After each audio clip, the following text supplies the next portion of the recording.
Hangi genç okumuyor? Ailede sorumluluk prensibi yoksa o gençler okumuyor. Ben takip ediyorum. Bilinçli aileler çocuklarıyla arkadaş gibi olmuş. Baba alıyor çocuğu kıra götürüyor, oğluyla güreşiyor, kızıyla oynuyor, denize gidiyor filan filan. Bakıyorum bu ailede çocuklar anne baba kitap okuyorsa mutlaka bu çocuklar kitap okuyor. Bir defa büyüklerde ne kadar iş var da biz talebeleri eleştiriyoruz, gençleri eleştiriyoruz. Bir defa büyükler kendine baksın önce, kendi ne okuyor da gençlik kitap okumuyor diye şikayetçi. Toplum bozulursa hep beraber bozulur. Önce büyükler düzelmesi gerekir, sonra küçükler düzelir. Yani böyle havadan sudan konuşmakla olmuyor bu işler. Biz günde 3-4 saatimizi kitap okumaya ayırmadığımız sürece ne kendimizi düzeltebiliriz, ne gençlere örnek olabiliriz. Gençler bugün zaten İslam düşmanları gençleri feci şekilde ele aldı. Bizim ona göre bir formülümüz, bir prensibimiz, bir kuralımız, çizgimiz olması lazım. Olmadığı sürece başaramayız. Okumak insana kendi sorumluluğunu bildirir, ufkunu açar. Dünyaya farklı baktıran müthiş ilmi gözlüktür okumak. Okumayan insanlarla okuyan insan aynı manzaraya bakar, aynı sesi duyar ama aynı yorumu yapamaz.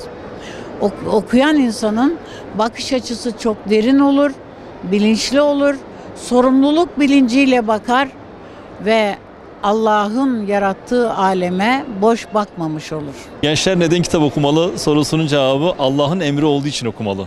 Ben bu anlamda bakıyorum olaya. Çünkü Allah'ın ilk emri Kur'an-ı Kerim'de ikra bismi rabbike halakal insan diyor. Oku ama Allah'ın adıyla oku dediği için biz ondan dolayı biz gençlere, hatta büyüklerimize de yani herkese diyoruz ki okuyun. Çünkü bu Allah'ın emridir. Kendinizi geliştirin ve insanlara faydalı olun diye onun için okumamız gerekiyor.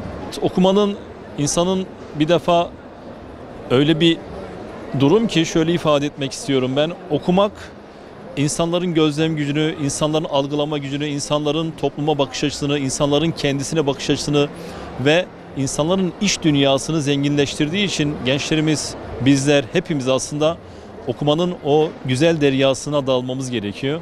Ve okumakla hem biz kendimizi hem çevremizi hem ülkemizi hem dünyamızı algılamış oluyoruz.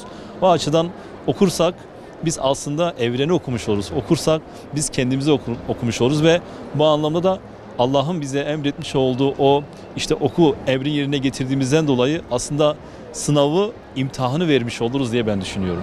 Yani şimdi gençlere tavsiye ediyoruz tabii ki tavsiyeden daha fazla örnek olmaya çalışmalıyız. Kendimiz büyükler kitap okumalı ki gençler de onlara bakarak bir örnek alsınlar. Okumak en güzel uğraştır diyoruz.